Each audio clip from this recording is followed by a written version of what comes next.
মারতেই হবে, জবাব দিতেই হবে, সম্মান দিতেই হবে। সরকারের আশ্বাস এলেও রাজপথ ছাড়তে নারাজ বিষ্ণুপ্রিয়া মণিপুরী সংগঠনের আন্দোলনকারীরা।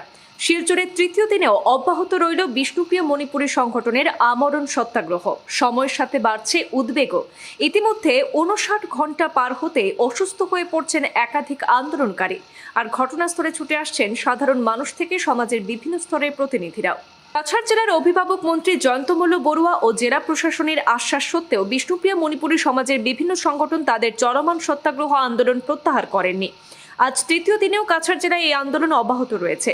এখনো পর্যন্ত প্রায় 59 ঘন্টা অতিক্রম করেছে। আন্দোলনকারীদের পক্ষে বক্তব্য রাখতে গিয়ে নিখিল বিষ্ণুপ্রিয়া মণিপুরী মহাসভার সভাপতি অনিল রাজকুমার এবং এক্সিকিউটিভ সাধারণ সম্পাদক গোপীদাস সিনহা জানিয়েছেন, এদিন আমরণ অনশনে বসা 5 জন আন্দোলনকারী অসুস্থ হয়ে পড়েন।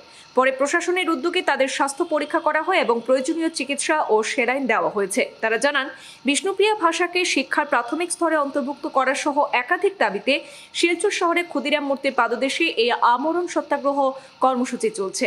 আন্দোলনে নিখিল বিষ্ণুপ্রিয়া মণিপুরী সভা, নিখিল বিষ্ণুপ্রিয়া মণিপুরী ছাত্র পরিষদ ও বিষ্ণুপ্রিয়া মণিপুরীর গণসংগ্রাম পরিষদের কর্মকর্তারা অংশ নিয়েছেন। সংগঠনগুলির পক্ষ থেকে স্পষ্ট জানানো হয়েছে, দাবিগুলি দ্রুত বাস্তবায়ন না হলে আগামী দিনে রেল রোকো, জাতীয় সড়ক অবরোধ সহ আরো বৃহত্তর আন্দোলন কর্মসূচি তারা গ্রহণ করবেন। গার্জিয়ান মন্ত্রী জয়ন্তমল্ল বড়ুয়া উনি কাল বলেছেন, কাল প্রায় 10টার সময়, 10:30টার সময় ম্যাজিস্ট্রেট এসে জানালো যে কাছাড় গার্জিয়ান মন্ত্রী মাননীয় জয়ন্তমল্ল বড়ুয়া আমাদের সাথে কথা বলছেন, আমাদের সাথে আমরা ওনার বলেছেন রাখুন, আমরা মুখ্যমন্ত্রীর সঙ্গে আপনাদের সমাধান করব। আমরা বলি 10 বছর আলোচনা হয়েছে, মেমোরেন্ডাম হয়েছে, তার লিখিত 10 বছর কাজ হচ্ছে। উনি নিজে লিখে প্রপোজালের জন্য এই দাবিগুলো যেন 1 মিডিয়াম অফ ইনস্ট্রাকশন এবং 300 ডকুমেন্ট রয়েছে, উনি ভালো করে জানেন।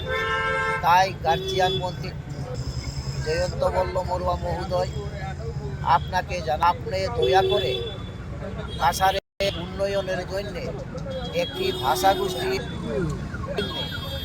আপনি মুখ্যমন্ত্রী মাননীয় সাথে কথা বলুন এবং আগামী 16 তারিখ রাজ্যের বিধানসভার অধিবেশন, যেটি শেষ অধিবেশন, আপনি দয়া করে একটু ইনিশিয়েটিভ নেন।